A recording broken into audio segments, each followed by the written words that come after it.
Let's just take a quick look at the test. This is not the actual test, but this is like the test.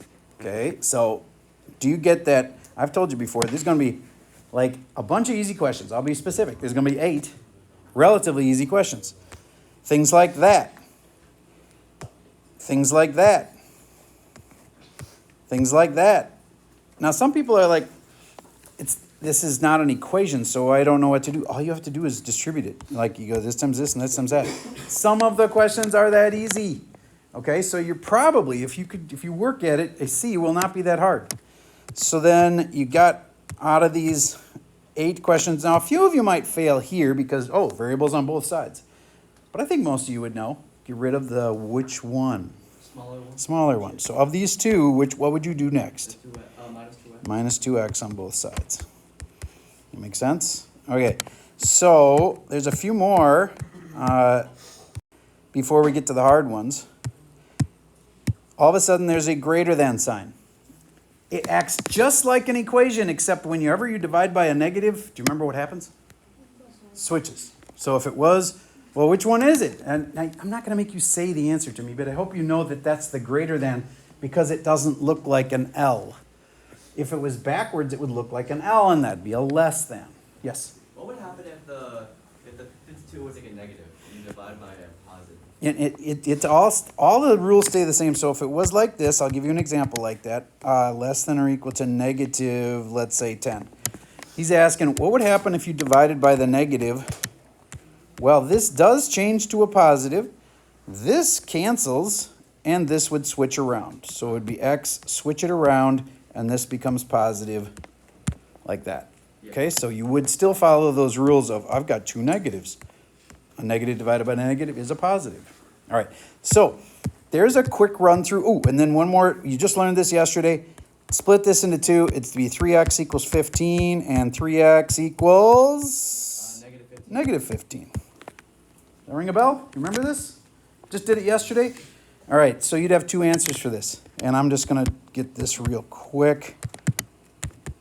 X equals 5, x equals negative 5. And then I go up here and I go, is that really right? Put in a 5. 15, absolute value is 15. And if it make it negative, this is the first time where the answer's ever been just one thing and the opposite of it. That's rare. But I checking them and it is working. Because this comes out absolute value of negative 15, which is 15. Notice I checked them. If you could have gotten 3 out of 4 of those right, or 6 out of 8 of those, you've already got a C. And now you'd be able to get up to, and can you graph? I guess one more thing, can you graph? I put a 6 anywhere I want, I circle it, and if it says bigger than, I'm gonna go this way. What if it said or equal to? Fill it in. Okay, there, now I'm actually done with the easy ones. Now on this back page, we got the harder ones. That's where there's an absolute value and an inequality. That's where you'd split it into 2 equations and remember to flip the sign around on one of them. We'll do a practice of that in a minute. Then there's also the kind where you have to be able to write the equation. I told you I thought that would be the hardest one. But if you get that one wrong, it's okay. If you can get 4 out of the 5 hard problems we give you, you can add 5% for each of those 4 problems. So 5% times 4 is 20%, gets added to your 75%. You got a 95%. And you didn't even have to know how to do that one problem. Okay, so if there's just one kind you don't get, you can still get a straight A. All right, so I want to do one last warm up with you, and then we'll see how ready you are by having you do a practice test with the kid next to you. All right, so on this one, I want to have a parentheses.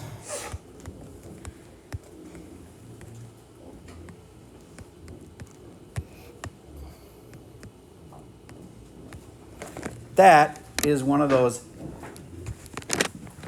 hard level problems that you get 5% added to your score. If you had a 75% going, you could earn 5 more percent by getting this kind right. So please copy this one down.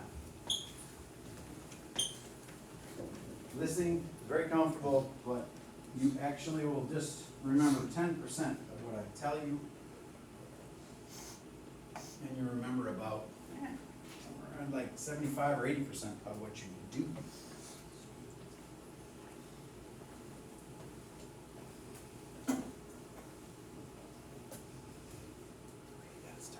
Go ahead and distribute to start with. You're going to distribute the 2 times the stuff in the parenthesis. Sure. And then the negative 3 times the stuff in the parenthesis.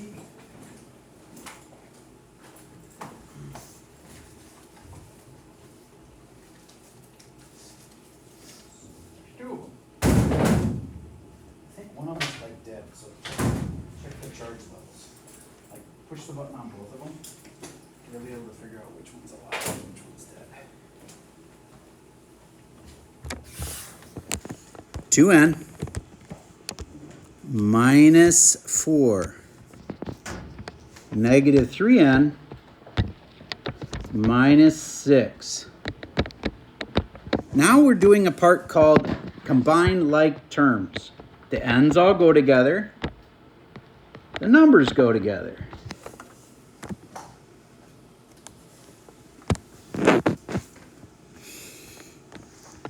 Negative 1n, or just negative n, because 1 in front of a number is not, or 1 in front of a variable is not necessary. So I personally would just call it negative n. And negative 10. There. When you finally have combined all your like terms, then you can decide which of these 2 you should get rid of. Well, I hope it's obvious that negative 1n is the smaller one. So I'm going to add that to both sides.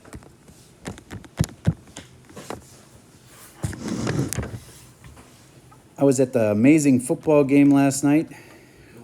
Were you there at least, watching at least? Yeah. All right, were you playing? No, he was. Oh, ooh, way to go. Congratulations. You guys did awesome. I was kind of scared at the beginning. All right. So, did they do anything like that you would know about? Like, did they like come up with some amazing defensive strategy at like halftime or something? Not really. Did they have the whole team like meet at halftime and did they talk? Yeah. All right. He said that we were fine. Okay. All right. All right, cool. So, did you divide both sides by 3 then? That is one of the hard level questions, or one like it. Could you have done that? I'm curious, really honestly. How many of you did this without me? You got the same answer. Sweet. And a lot of you can get that one. How about the writing, oh no wait, how about the absolute values when they change it to less than? See if you can do that kind. Try this one.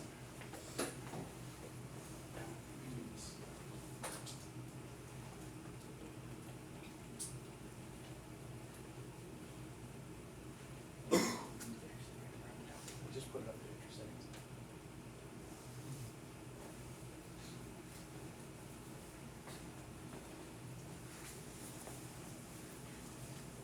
I will be done very soon. I'm just trying to get you ready for the last hardest questions.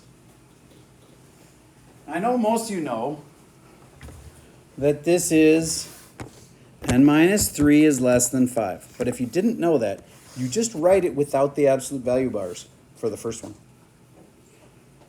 See, it's identical to what they said, except no absolute values. The other one starts with n minus 3, but both things change. Instead of less than, it's greater than negative 5.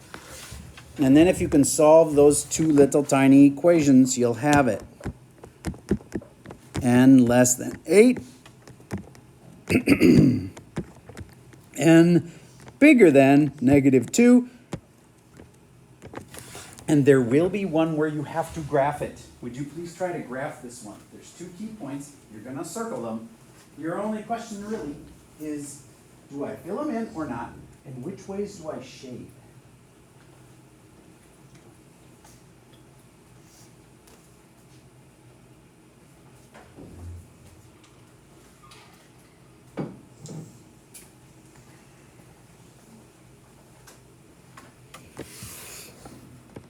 Well, the negative number is always on the left, and the bigger number is on the right. And you always circle them. Do I fill them in this time? Nope, because there is no or equal to sign. Oh, seriously, it's locked again? Unbelievable.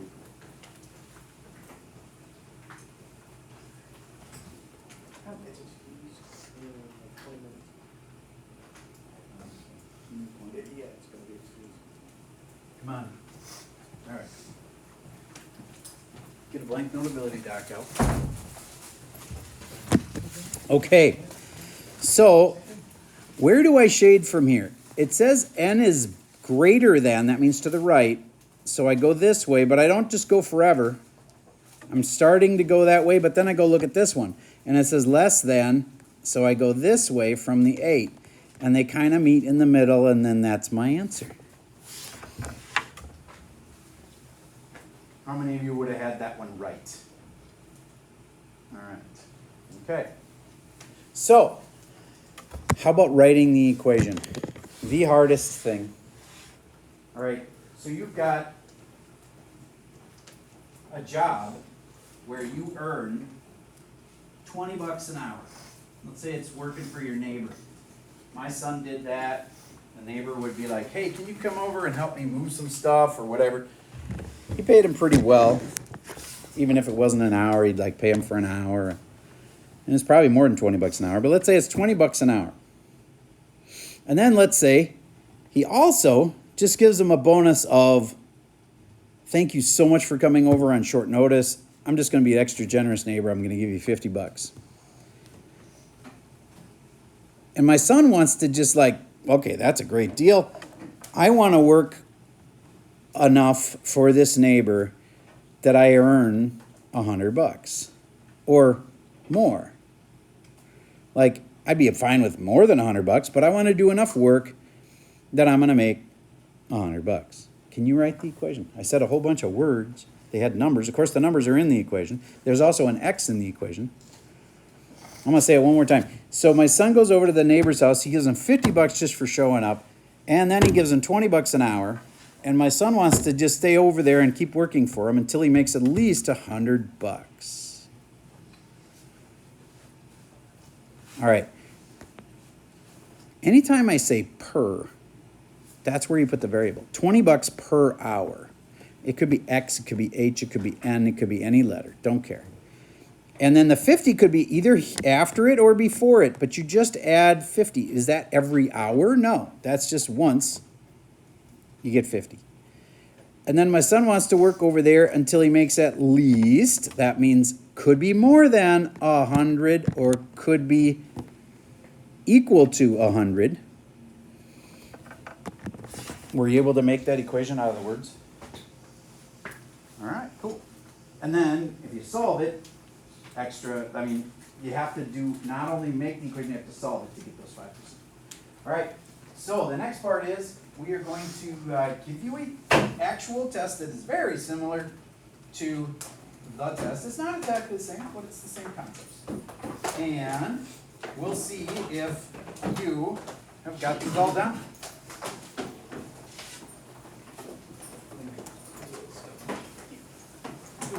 Today, I'm going to have you two slide next to each other. Next slide. I'm going to have you sit over to the right. We got them. The guys over here. I should have a partner. And then I'll have you switch to this seat, and you two girls. Okay, so you stand up with your package, and come over this way. I'll show you where. Okay. In a moment, don't slide together next yet, but I need to place him somewhere. You walk around over here, and I'd like you to go over against that window wall. I'll get you a partner over there. Yeah, it's 15, man. It's a minor.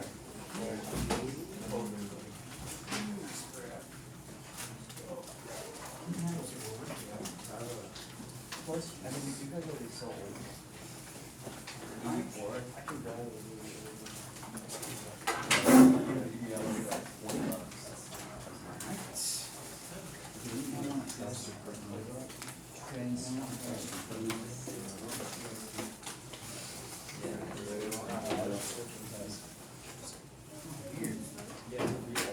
Okay.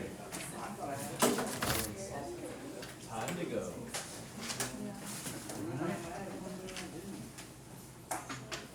Okay. All's good. Okay. I would like you to move back here today, so that you have a built-in partner right there. Oh, Marina, I want you to move up one seat today. Here. I'm messing up my system, so you're right. Lady. Actually, one more. Right here. You guys are gonna partners. Okay, so slide your desks next to each other, slide over 6 inches apart, slide over 6 inches apart, slide over, slide over. You guys need to row, slide across 6 inches apart. I'm gonna have you work with the 2 guys behind me, okay? Girl, over here right there. Now, just something to get a second. And go for that and go with it. Just stand up. Thank you.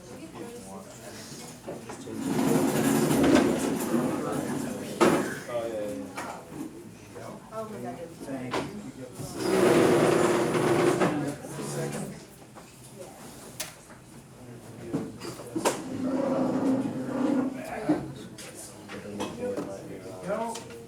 Okay.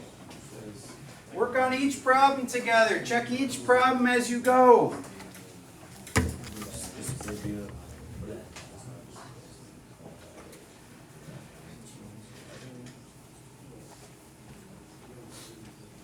So for those at home, I just handed out this thing called U1 practice test.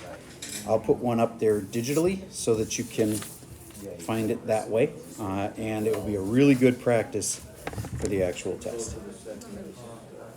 Okay, for those at home today, I just released the key. And so by the time you get to do this, there will be a digital copy of this practice test. You'll take it and then you'll check it against the key. And that's your best way to know whether you're on track for doing well on the test. The test is currently scheduled for Tuesday of next week. That's all I got for you for today.